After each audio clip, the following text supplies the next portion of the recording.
কোনো সাংবাদিক যেন হেনস্থার শিকার না হয় সে ব্যাপারে সরকার সতর্ক রয়েছে বলে জানান আওয়ামী লীগের সাধারণ সম্পাদক ওবায়দুল কাদের।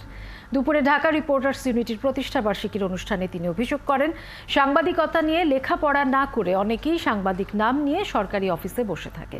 তারা সত্যিকারের সাংবাদিক নন বলেও মন্তব্য করেন তিনি।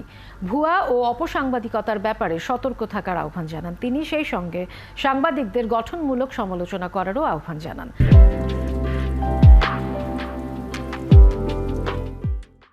এ সময় গাজায় যুদ্ধ ও গণহত্যার সংবাদ সংগ্রহ করতে গিয়ে নিহত ১০৮ জন সাংবাদিকের প্রতি শ্রদ্ধা জানান ওবায়দুল কাদের।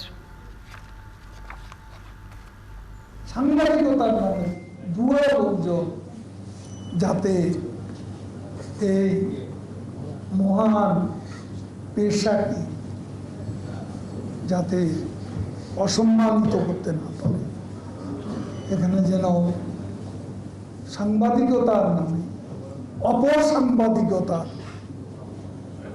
বিকাশ ঘটাতে না পারে, সে ব্যাপারে আপনারা সতর্ক থাকলে আমরা খুশি হব।